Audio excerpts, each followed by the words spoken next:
Alam niyo ba mga kanognog, yung mga pusa o kahit anong klaseng hayop, meron silang mga parte or meron silang ugali na parte na kapareho rin ng ugali nating mga tao. Kapag hindi sila nakakapaglaro, pag wala silang physical activity, na nawawalan din sila ng gana sa buhay, tinatamad sila, at nagiging matamlay sila. Kaya naman, kahit mag-isa lang si Nognog dito sa bahay, kahit wala siyang kalaro or kasamang ibang pusa din, ang ginawa ko, gumawa na lang ako ng paraan para kahit papano naman ma-enjoy niya yung pag-iisa niya dito sa bahay. Binila ko siya nitong turntable tower na to na laruan. Again, hindi po to sponsored. This is not a sponsored. Wala po akong intention na magpa-sponsor dito. Sinishare ko lang sa inyo yung toy na nabili ko para kay Nognog. Kasi marami akong nababasa online sa mga post na mag-isa lang daw yung pet nila sa bahay.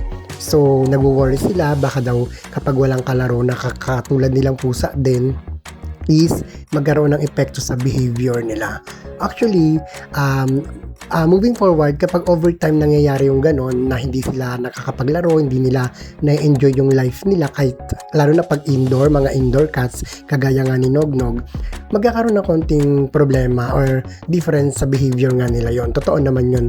Pero, may paraan naman dyan para iparamdam natin na nag-exist sila as human creatures. Kagaya nga ng ganyan, bibigyan or bibilan mo sila ng mga laruan, kahit mga DIY lang, yung sariling gawa nyo lang na laruan, like i-crumple nyo lang yung foil or yung papel, gawin nyo siyang bola, tapos palaruan nyo sa kanila. Okay naman na sa kanila yung kasi sa mga pusa, lahat ng mga moving object para sa kanila, laruan yon. Tapos, or minsan kapag halimbawa hindi ka naman busy, kung wala kang ginagawa, ikaw na rin mismo, pwede mo silang kalaruin or i-play mo sila, pahabol-habulin mo sila ng tali or strings or whatever na pwedeng pahabulin para ma-feel nila na meron silang kalaro sa loob ng bahay kahit indoor cat lang sila. At hindi na nila papangarapin o hindi na sila magpupush na lumabas ng bahay kasi kapag naramdaman nila na wala silang kalaro, boring sa loob ng bahay, talaga chances are magpipilit silang lumabas, like sisilip sila sa bintana, aakyat sila sa kurtina ng bintana nyo, tapos magpipilit silang gumawa ng butas para makalabas kasi curious sila kung masaya ba sa labas, kung ano nangyayari sa labas kasi boring sa loob ng bahay.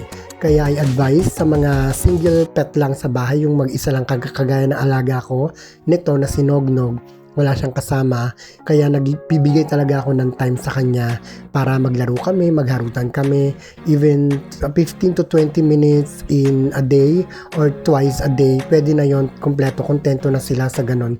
Hindi naman sila marunong magreklamo actually, tuwan-tuwa pa nga yan sila kapag ginawa nyo yun sa kanila.